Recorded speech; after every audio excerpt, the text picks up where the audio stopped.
What happens if the U.S. nukes Russia 4:16 a.m.? A red line appears on a muted screen in a windowless room. It should not exist. The air is stale, recycled, and sharp with metal. Phones vibrate in pockets, then stop, like the network forgets how to breathe. Somewhere above ground a siren begins, then another, then a whole city joins it.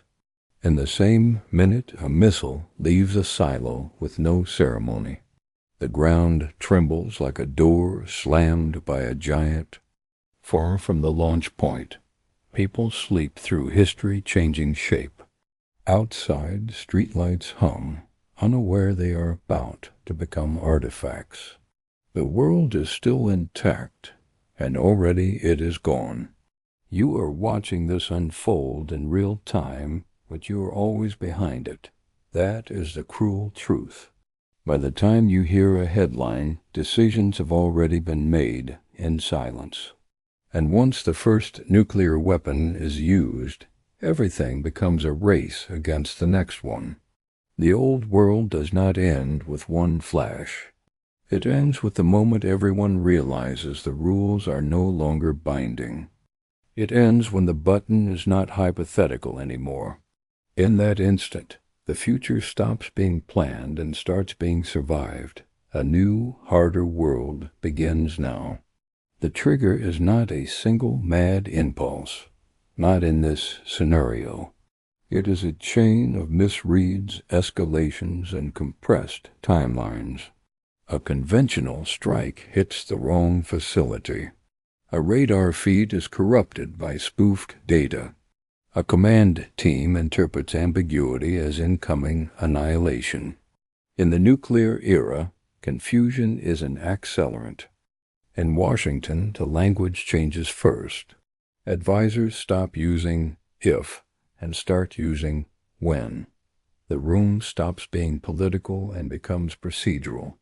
The chain of command becomes a chain of seconds.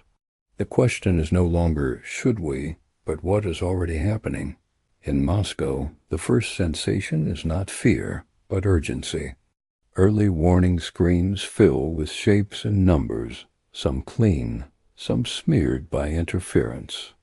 Officers talk faster than normal, voices clipped, breathing audible. Someone says confirm too many times as if repetition can create certainty. The whole system leans toward worst case, because the cost of being wrong feels fatal. A limited U.S. strike can exist on paper. It can aim at missile fields, command bunkers, air bases, and submarine pens. It can be designed as a message, not a massacre. But nuclear weapons do not behave like messages once detonated. They behave like permissions that cannot be revoked. The first detonation is not just a blast. It is a signal that restraint has failed. It tells every operator, every commander, every politician, the taboo is broken. That is when doctrines written in calm rooms suddenly become active software. That is when plans stop being contingencies and become now. The public knows none of this at first. People wake to buzzing phones and half-loading apps. Screens refresh and show nothing, then everything, then nothing again. Social feeds fill with shaky clips and confident lies. The first wave of fear is not about radiation. It is about not knowing what is real. The information gap opens like a sinkhole. Governments have partial data and massive consequences. Civilians have rumors and immediate decisions. Everyone feels the same pressure, but from different angles. The state is trying to prevent collapse. The household is trying to understand why the air feels wrong. Inside the U.S., networks choke under sudden demand. Cell towers are fine physically, but the routing collapses under traffic. Emergency alerts trigger, but they stack on top of each other, delayed and duplicated. Call attempts fail not because lines are cut, but because everyone tries to speak at once. Panic becomes bandwidth. In the first minutes, officials prioritize continuity over clarity. Secure communication channels take precedence. Airborne command posts lift into the dark like silent insurance policies. Submarines at sea receive coded bursts and shift posture without telling anyone. The public sees none of it, but the military begins to move like a creature waking up. Russia's first imperative is survivability. The leadership assumes a second wave could follow, designed to erase retaliation capacity. That assumption pushes actions faster. Mobile launchers disperse on icy roads. Strategic aircraft spool engines and taxi, with lights dimmed. Submarine crews seal hatches and become a nation underwater.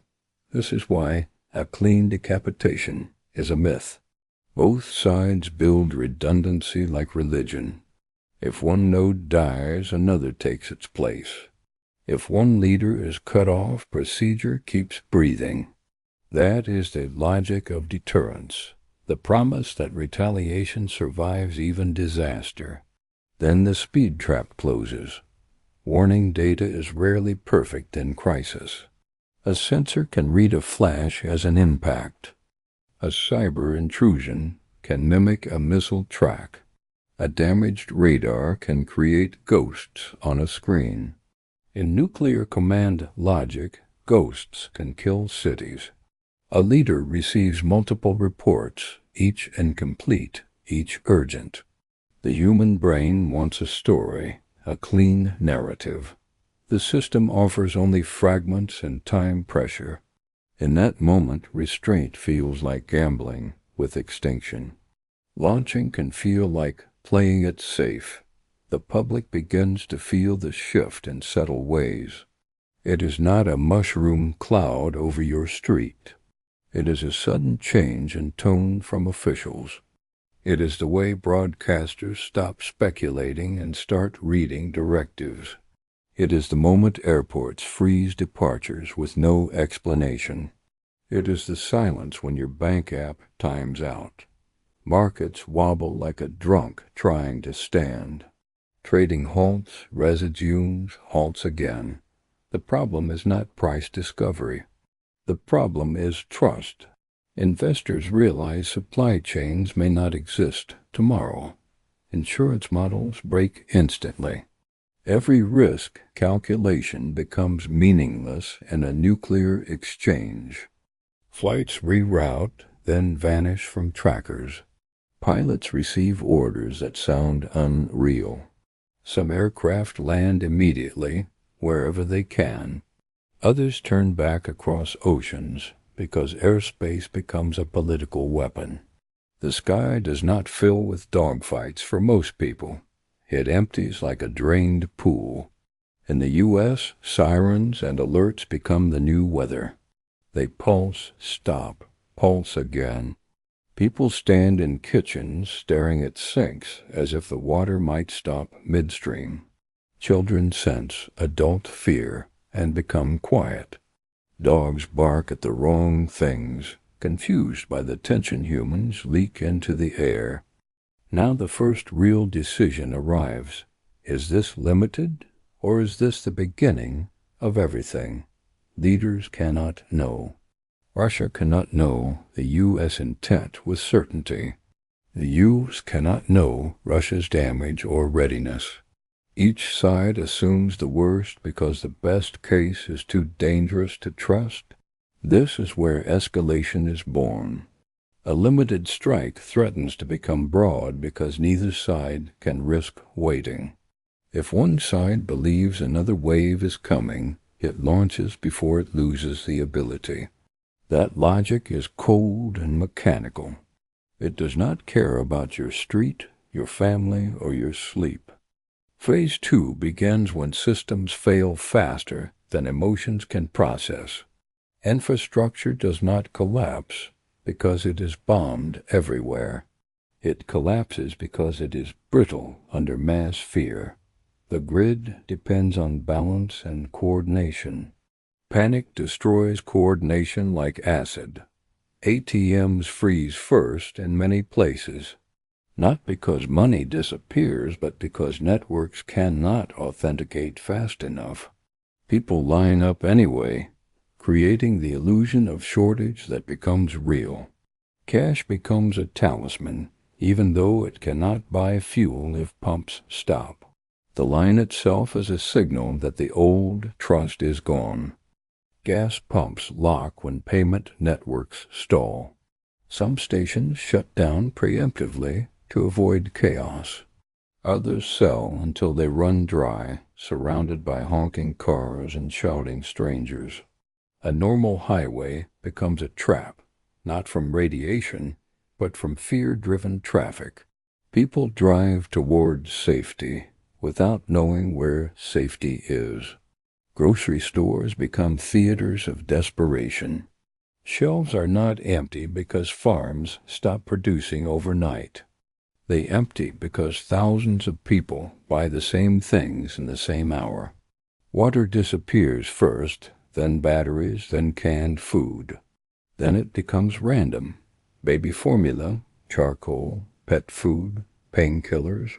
Hospitals shift posture immediately. They cancel elective procedures and clear beds. Staff are told to report and then told to shelter. They prepare for burns, trauma, and contamination screening, even if no local blast occurs. The stress is not the patient's yet. The stress is the uncertainty of what is coming. Law enforcement receives contradictory directives. Some agencies focus on traffic control and crowd management. Others focus on protecting critical infrastructure. The truth is they cannot do both well with the same personnel. And as families of responders panic, staffing thins. A uniform does not erase human fear. Cell service becomes unreliable in waves. 1 minute you can text, the next minute you cannot. Voice calls fail more than texts because packets slip through easier than continuous streams. People keep trying anyway, hammering the network like fists on a locked door. Every attempt makes the system worse. The internet does not go down cleanly. It fractures. Some sites load, others hang. DNS resolution fails in pockets. Local outages cascade because routers lose power, then backups drain. People interpret every glitch as conspiracy. The truth is simpler. Fragile systems under extreme demand. In Russia, dispersal becomes visible in satellite images, but civilians do not see satellites. They see trains that stop running. They see police at intersections. They see sudden restrictions, announcements that feel like orders. They feel the state tightening around them, like a fist closing. Rumors spread faster than radiation. A fake screenshot triggers a stampede. A misinterpreted statement sparks violence. Official posts circulate that are not official. In this phase, information is poison disguised as clarity. The most dangerous person is the one who sounds certain. On the military side, forces posture into shapes designed for the worst. Submarines move into launch positions. Mobile missile units hide in forests. Bombers disperse to alternate runways. Air defense crews track everything, because every blip could be the next catastrophe. Now the sensory beat changes. Sometimes the world gets louder, full of sirens and shouting. Sometimes it gets eerily quiet. In a neighborhood where power drops, you hear things you forgot existed. Footsteps echo on pavement. Wind scrapes branches. Somewhere a shortwave radio crackles like a living insect. The first confirmed retaliatory strike may not be visible to most Americans. It may hit military nodes, command sites, radar stations. It may also hit cities if the interpretation becomes total war. The difference between these two outcomes is measured in minutes and misreads. No civilian vote decides it. If Russia believes leadership is being targeted, it assumes it is being erased. That perception can trigger a broad response. The logic is brutal. If you are being killed, you strike with what you have left. Deterrence is a promise of revenge, not a promise of restraint. NATO becomes a pressure chamber. Emergency meetings happen under blackout curtains and encrypted lines. Some leaders push for immediate solidarity, others hesitate, fearing becoming targets. Article 5 becomes a word that carries the weight of millions of lives. Every statement is calibrated and still risks misinterpretation. Europe becomes the connective tissue of the crisis. Bases, radar sites, logistics hubs, and undersea cables matter now more than speeches. Russia may treat these as part of the U.S. strike architecture, even if a host nation never fires a weapon. This is how two countries become many in a single afternoon. Cyber spillover becomes its own front. Grid operators see SCADA systems freeze or misreport. Air traffic control shifts to degraded modes. Banking systems raise fraud flags and lock transfers. It looks like sabotage, and sometimes it is. Other times it is just overload and safety protocols firing automatically. The economy begins to seize in slow motion. Insurers pause coverage. Shipping companies reroute or halt. Ports tighten security, then reduce throughput. Pharmacies have inventory but cannot reorder reliably. Hospitals have supplies but worry about fuel for generators. The system is not destroyed. It is paralyzed. Phase 3 begins when people realize the crisis is not a single day. They stop waiting for the announcement that ends it. They start adapting to a world where the next alert could arrive any time. This is the birth of the new normal, and it is ugly. Communities fracture into categories quickly. Those with supplies become guarded. Those without become desperate.